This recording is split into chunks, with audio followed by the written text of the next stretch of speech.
Salut, je suis allé au cinéma voir un des films les plus attendus de la période estivale, Top Gun Maverick, la suite du grand classique de 1986, donc 36 ans plus tard. C'est réalisé par Joseph Kosinski qui avait réalisé Only the Brave en 2017. Tom Cruise est de retour en force, il aura 60 ans en juillet prochain. On pourra aussi le voir au cinéma à l'été 2023 dans Mission Impossible Dead Reckoning Part 1. Cette fois-ci, il est accompagné de Miles Teller qu'on a pu voir en 2019 dans la série télé Too Old to Die Young. Il y a aussi Jennifer Connelly qu'on a pu voir dans la série Snowpiercer récemment et Jon Hamm qu'on a pu voir l'an dernier dans le film No Sudden Move. Maverick dirige maintenant de nouveaux Top Gun fraîchement diplômés pour une mission qu'aucun pilote n'a jamais vécue. Il fera la rencontre de Rooster, le fils de son vieil ami officier Goose. Il devra aussi confronter ses peurs les plus profondes pour une mission qui requiert l'ultime sacrifice. What the hell? Good morning, aviators.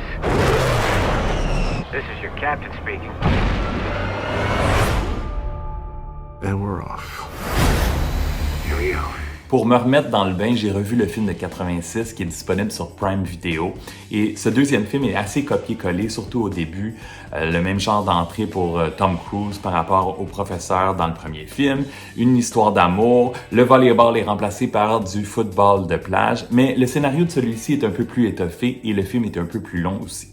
Heureusement, il y a plus de diversité dans la distribution cette fois-ci. Très bon casting de Miles Teller dans la peau du fils d'Anthony Edwards. Ce nouveau film est dynamique avec quelques moments très drôles, mais aussi des scènes très touchantes, entre autres les moments avec Val Kilmer qu'ils ont bien intégrés à l'histoire, malgré sa maladie dans la vraie vie et sa difficulté à parler. La musique est très présente dans le film, surtout dans la première portion. Beaucoup de vieux hits, des vieux classiques qui fonctionnent bien, contrairement à l'original qui avait plein de chansons originales, une bande sonore du tonnerre en fait que j'avais en cassette à l'époque, ça me rajeunit. Et la nouvelle ballade de Lady Gaga est très efficace, Hold My Hand. On entend une version instrumentale durant le film et la version chantée au générique à la fin. L'histoire d'amour avec Jennifer Connelly donne droit aux moments clairement les plus cheesy et quétaines du film, dont le fameux câlin sur la plage devant l'océan. Et les balades en moto, pas de casque. Est-ce que c'est encore légal à certains endroits aux États-Unis? C'est juste plus sexy, les cheveux au vent. Le film a été tourné en format IMAX et ça vaut vraiment la peine.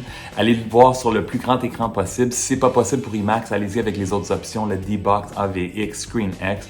Les effets spéciaux sont super réussis et ça a beaucoup évolué en 36 ans, évidemment. Les scènes d'action sont spectaculaires et la dernière demi-heure du film va vous garder sur le bout de votre siège. Il y a eu plusieurs réactions dans la salle durant le film et beaucoup d'applaudissements à la fin. Cette suite est totalement réussie, super divertissante à voir sur grand écran. Les fans du premier film vont vraiment être servis. Ça dure 2h10 et je lui donne 3 étoiles et demie sur 5. Si t'as aimé la vidéo, donne un thumbs up ou un like. Dans les commentaires, dis-moi si t'as l'intention d'aller voir le film et si tu l'as vu, qu'est-ce que tu en as pensé. Tu sais que tu peux me suivre maintenant en fait sur TikTok, en plus de Facebook, Twitter, Instagram et abonne-toi à ma chaîne YouTube. Dans les prochains jours, je vais vous présenter ma critique du film Jurassic World Dominion.